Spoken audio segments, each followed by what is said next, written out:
Earlier tonight, we had an interview with the vice president. We asked about the border wall, the shutdown, and what was going to happen. And here's what he said.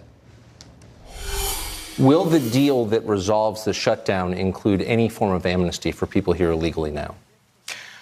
Well, our focus is on border security. Well, of course, but the Democrats' focus is on getting amnesty for people here illegally. Well, will you agree to that? What we've completely focused on is keeping the president's promise to build a wall, to pass legislation that provides other support for border security, that gives the people that are enforcing our laws at the border and across the country, enforcing our immigration laws, the resources and the tools that they need. There's a lot of people talking about a lot of different ideas. You know, frankly, the better part of a year ago, the president expressed a willingness to deal with the issue of dreamers in a compassionate way. So people who were brought here as children through no fault of their own. He's discussed that. It's being talked about. But what about here's the posture the president and I have taken ever since the Christmas holiday. The president sent us to Capitol Hill. I met with Senator Schumer not once but twice. We engaged in good faith negotiations. The president and I canceled all of our Christmas vacation plans. We were here in Washington, D.C. Democrats broke off negotiations about a week ago, but the president's made it clear. We're here to make a deal, but it's a deal that's going to result in achieving real gains on border security. And you have no border security without a wall. We will have no deal without a wall.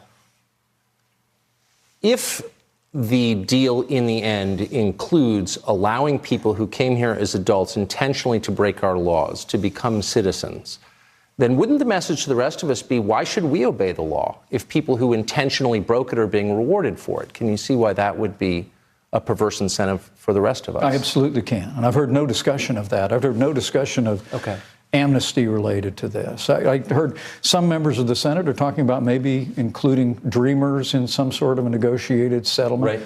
And the president's posture on all this is, look, we're at $5.6 billion. We have engaged in good faith negotiations. We've made offers. There's been no counter offers made. But again, we heard the Democrat leadership, the new Speaker of the House this morning, again said, no money for the wall. Well, the American people know walls work.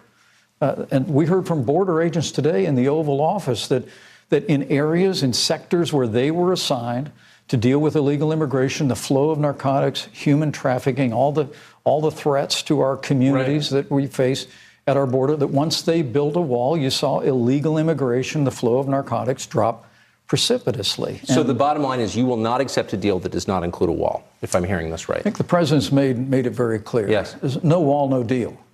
But look, we really are prepared to negotiate. We're prepared to talk. We're prepared to listen. And ultimately, it all begins with the facts. I mean, that's the reason why the president called the meeting in the Situation Room. We'll be meeting again tomorrow with Republican and Democrat leadership.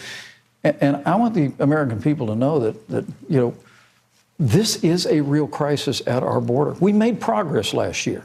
And it probably was a result of the fact that the American people elected a new president who delivered a very strong message about confronting illegal immigration. We actually saw a decline in illegal immigration and incursions on our southern border. But in the last 12 months, we've literally seen a dramatic increase in the number of people. 2,000 people a day apprehended at our border or found to be inadmissible trying to enter our country. I mean, that represents, as much as we were all troubled in recent weeks about the caravans moving north, and there's talks about more caravans, literally 2,000 people a day attempt to come into this country illegally by one means or another. We can agree on those facts, come together around solutions, but part of that solution means a wall, it means a barrier along our southern border. And it also means technology, drones, the kind of support that our border agents know will assist them in doing their job. But bottom line, if there's no wall, there's no deal. The president the other day announced the withdrawal of the 2,000 American troops in Syria back to the United States. Nobody in Washington liked that, including some Republicans. Lindsey Graham said, probably not going to happen. There was a pause on that withdrawal. What is the state of that? Are those troops coming home, and if so, when? You know, President Trump, as commander-in-chief and as a candidate, made it clear that our number one priority would be destroying ISIS. The reality is we have defeated ISIS. We have defeated the caliphate. And what the president announced just before Christmas is not that we're giving up on the fight of ISIS. We're going to continue to lean into the fight of ISIS. We're going to continue to take the actions that are necessary to protect the American people and our interest in the region. But the president is determined, in consultation with military commanders, including at Al-Assad Air Force Base when he was there just after Christmas, that it's no longer necessary for us to have American forces in harm's way in northeastern Syria to accomplish that. Do you think we can expect in the next few months those troops to come back? Well, I think the president's made it clear we're going to do this and are doing this in an orderly way. I heard him in dozens and dozens of speeches talk about bringing our troops home wherever we could around the world. This is not a president that's interested in seeing American forces all over the world. They accomplished the task that we gave them to accomplish, defeating the caliphate, and now we can bring them out of Syria. Do you think that we're winning the conflict in Afghanistan? Do you think the United States benefits from the continued presence of such a large number of U.S. troops there? Well, the president is in the process of evaluating that as we speak. I was in Afghanistan last year. Yes. In his speech in August, President Trump, basically through new rules of engagement, new resources, additional military personnel, gave our folks on the ground the ability to take the fight, be at the tip of the spear, supporting the Afghan National Army in the battle against the Taliban, ISIS-Khorasan, al-Qaeda re-emerging in Afghanistan.